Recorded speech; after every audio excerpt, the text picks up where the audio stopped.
I am sure that there are many of you out there who have chapatis in your meal every day. You consider switching to millets as a healthier option, and you easily switch over to millet rice instead of the white rice, but then you cannot live without eating chapatis, and you're ending up eating wheat chapatis quite often. You don't need to anymore. If chapati is what you like, then with a few tricks you can learn to make millet chapatis. Here's how. You will need 2 cups of millet flour. You can use any millet. Here I am using foxtail millet. Wheat contains a substance called gluten, which has a sticky nature and thus helps in binding and enables you to roll out the chapatis easily. Gluten is one important reason you should avoid wheat because of its multiple injurious effects on our health. Millets are completely gluten-free and thus the flour doesn't bind well on its own. The trick is to use a little urad dal flour to give it binding. So all you need to do is mix half cup of urad dal flour to the millet flour.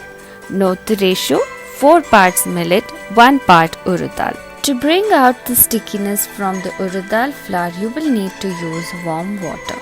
Since you're using 2.5 cups of flour, you will require approximately half the amount of water, that is 1/4 cup of water. You can add the salt into the water so that it dissolves well and is mixed evenly. Now you need to heat the water just until it starts bubbling. Add the water little by little and moisten all the flour. You can use a spoon to mix it well and ensure that all the flour is moistened.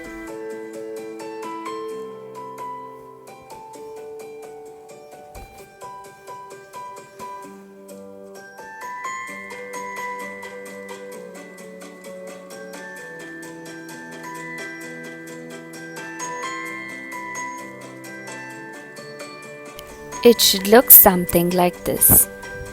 At this stage, set it aside for 10 to 15 minutes and allow it to rest.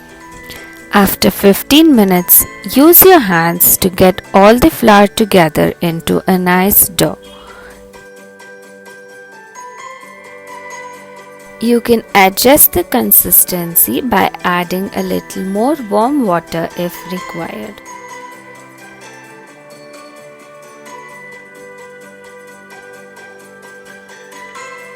And as you knead the dough well, it will start binding well together.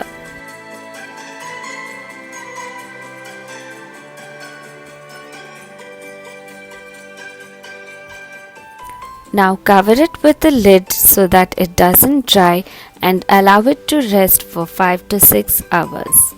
2 reasons why you need to allow it to rest. 1. Millets are rich in fiber and they have to be soaked before using. 2. When you allow it to rest for 5 to 6 hours, the dough becomes much more soft and usable. It becomes so much more easier to make the chapatis once you've allowed the dough to rest. You will avoid cracks and the chapatis turn out much more soft. Now make small balls out of the dough. Use some dry flour for dusting and then roll out the chapatis.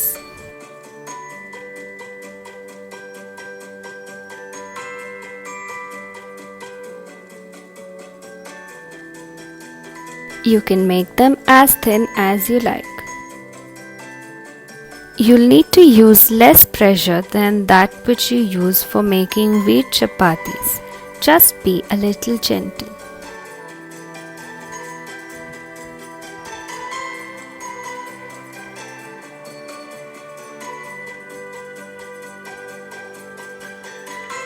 And now to cook the chapatis. Heat an iron tawa. Avoid non-stick. Make sure the tawa is nice and hot. I'm using a little bit of oil. You can choose to cook them dry and even make them like pulkas directly on the flame once they are half done on the tawa. This needs to be done on a high flame, and you'll need to flip the chapatis frequently from side to side. This will ensure that they do not become hard and crisp but instead remain soft. To keep the chapatis soft, you can put them in a hot box, and smearing some ghee over them also helps, and of course it'll be tasty too. So what are you waiting for? Make these millet chapatis and enjoy them with your favorite curry.